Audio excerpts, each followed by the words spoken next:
Okay, so I was watching a video of someone who was using Photoshop to take out the perspective and lens distortion, and he was using like a sort of grid warp thing. And I would suggest that you go to the image camera raw, and then within that there's something called geometry, which you can do for removing the perspective, and there's also lens distortion should you want to do lens distortion. But as I no longer use Adobe products, I'm using Affinity Photo here. I thought let's just go for the similar sort of how would I do it. Lens distortion, this is quite extreme here. Apply. It's a bit like optics compensator in After Effects here. Lens distortion again. Apply. And then I did initially do a manual crop, but that was causing issues because I'm using fspy to do the perspective, to create for the perspective. So here, what I'll do is I'll do a crop on the document. So resize canvas, click it on the center. Let's go 2K. So the takeaway is try and avoid lens distortion on your source images, because you can see all this resolution we're losing by getting rid of the lens distortion, which you need to do so that you can line it up in fspy. So we go resize, okay, and I'll save this out, and then I go into fspy. I've dragged the image in, it's PNG, take off the dim thing. Put the horizontal lines. It's the same coordinate system as Blender, so it's Z up. You can see we get a little gizmo thing there. Stick that. That's the origin, where the origin will be in Blender.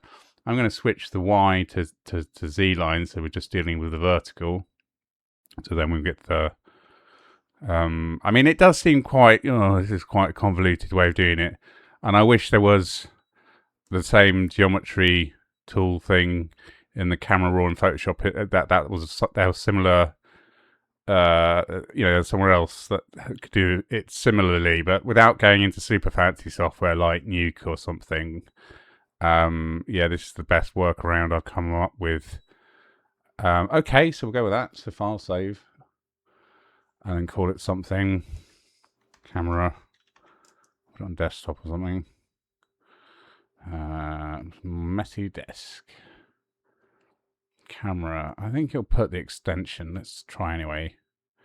And then in Blender, you need to add the fspy add-on, normal preferences add-on.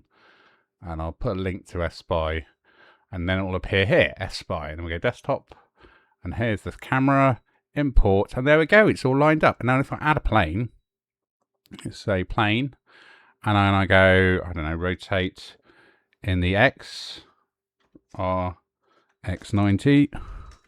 Scale, you can see it all lines up perfectly. Well, pretty close, which is pretty good, because then because everything's then will be moving in the orthogonal planes.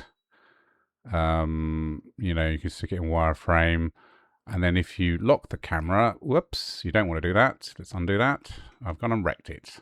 Well, that was useful. I always get the wrong way around. So let's start again. Import fspy. This single feature here, this ability of zooming in and panning around, makes Blender a great program for visual effects, because you can get super accurate. And other programs do have it. I think Maya has something similar, but I used to use Modo, and Modo didn't have anything like it, I don't think, where you could just move around, lock the view and move around the view like you can here. But you can see this is, pretty good way of working, right? So I just wanted to show it, because while I appreciate the guy was trying to sort of show a sort of simple, here's how you can do it in Photoshop, I think you would be better off using the camera raw thing, and then within there's a geometry thing for the perspective. I'm not going to go into it, because like I say, I don't use Photoshop anymore. So yeah, I just thought I wanted to share this method.